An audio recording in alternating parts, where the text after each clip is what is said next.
ain't no next to you. Riding through the 772. The feelings that I got for you is true. So baby, let me cater to you.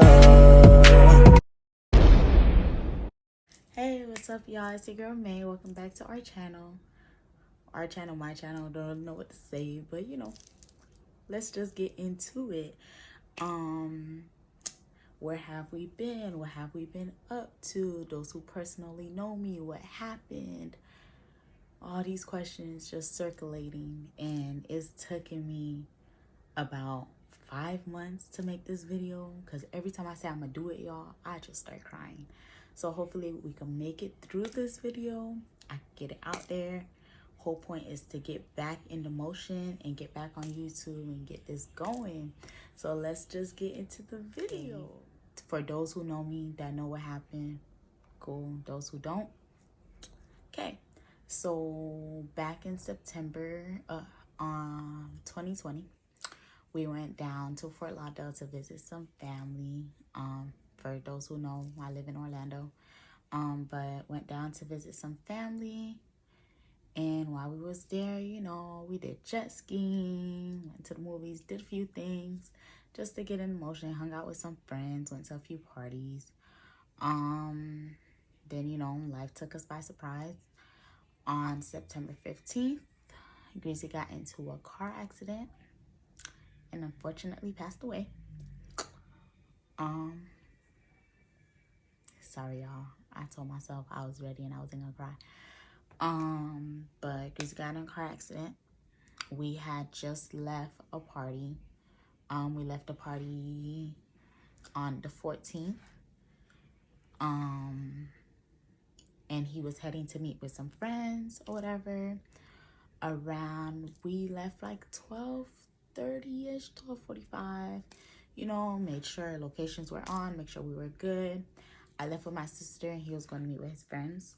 And we were supposed to leave the next day to go back home. So, you know, y'all know how relationships go. We go through the motions of, do you really have to go out? Like, you know, whatever. But, you know, we had a good weekend. So it was like, you know, he wanted to chill with his friends. Cool. Or whatever. So we met up. We left and was like, okay, this is what time we'll meet up in the morning so we can get on the road and get back going home. So we left each other about 12:30, 12:40-ish. We got on the road together, but in separate cars. So he was making a right to get on the highway to go to where he was going, and I was making a left to go drop some friends home. So at about 1 o'clock, you know, text, no response, no message delivered. And I'm like, okay, cool. So, you know, as usual, girlfriend, I'm getting upset because I'm like, yo, always tell you to charge your phone. Like, what's going on? Where you at? Are you okay? You know, get to worrying. Yeah, you know, we worry because that's just what we do. We worry. So it hits around 3 a.m. Still no response. So now I'm extremely worried. And so I continue to text, messages not going through or whatnot. The people he was supposed to go with, I don't really know them like that, so there was no way for me to contact them. So morning time comes and something just tells me something happened. Because one thing that Greasy knows for sure is I worry a lot. Y'all, like, negative things just pop in my mind when I don't hear from him. So, you know, so I leave the house like around 6 in the morning, and I'm like, let me just drive through the area we were in just in case, I don't know. Got up, drove through, nothing. Went to his friend's house where he was staying at, no car. Tried to call that friend, no answer. So I speak to my friends, because now it's 12 in the afternoon, still no response. I'm like, yo, like, something's wrong. And everybody's telling me, you know how boys are. He's probably just with his friends. His homeboys telling me, oh, maybe he went to meet up with a girl and you just don't know. I'm like, I've been with this boy for 6 years. Like, you guys, I know this boy. Like, I know him. Even if he's doing something stupid and retarded, he will still contact me because he knows the type of person I am and how I react.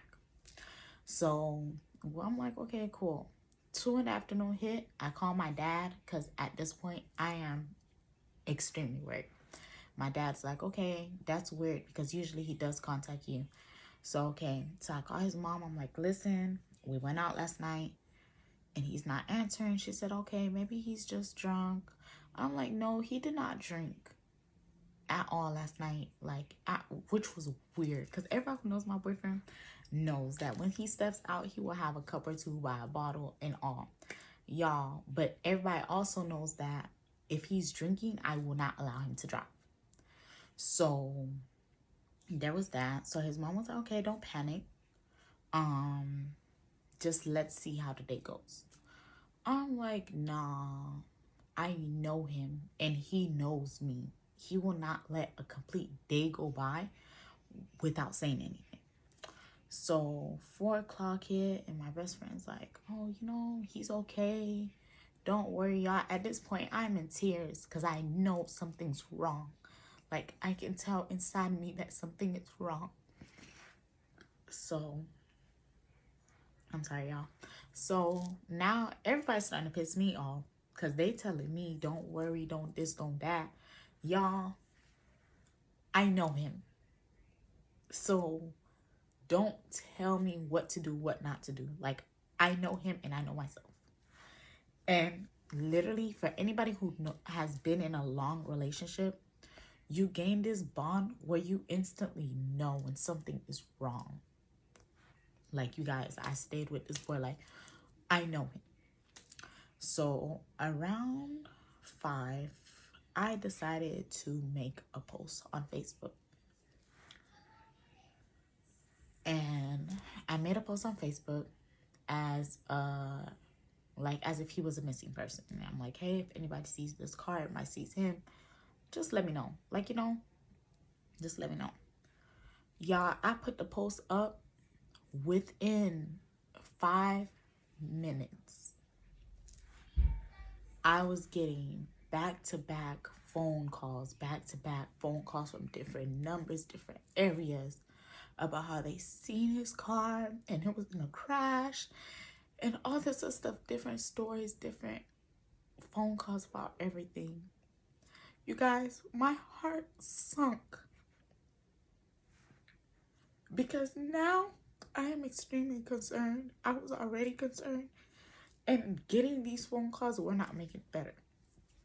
Probably about 2 phone calls gave me exact information of the area it happened in and what they saw. Just flat out told me that was like, I saw the whole thing and your boyfriend didn't make it. And I can't even explain how I felt at that moment, but I literally felt it all come to an end, like everything just being over. So I called his mom, tell her what I heard. When I get to the scene, I made a call. Mind you guys, we were calling hospitals and stuff all morning. Nobody reported a crash. Nobody knew what I was talking about. Nothing.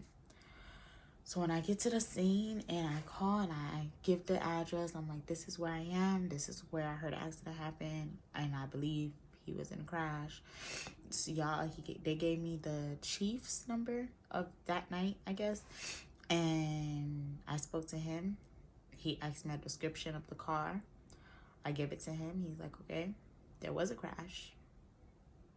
2 crashes, actually, of this type of model of car.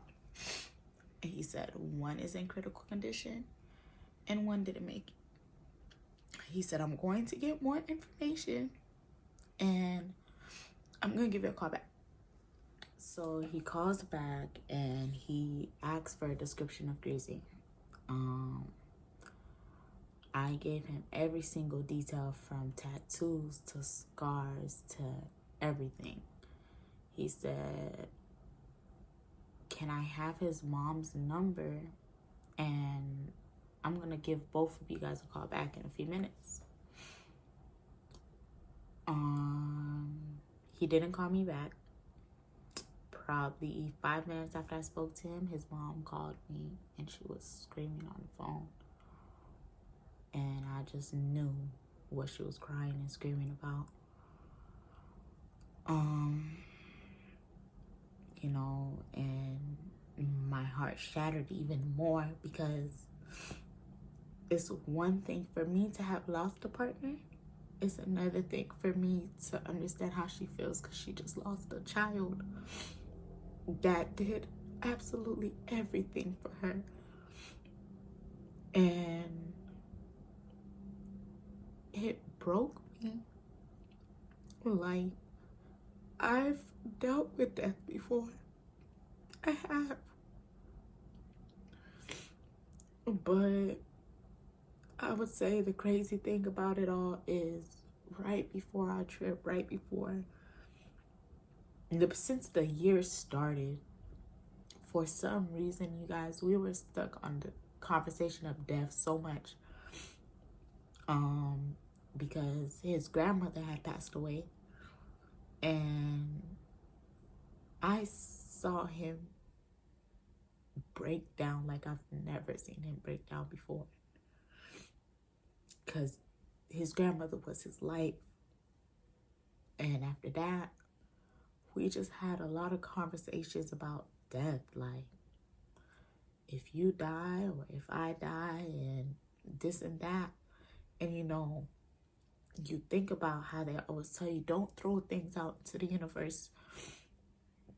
Some conversations, some topics just should not be spoken about. And this year on September 15th, it will mark 2 years since Grizzy's death.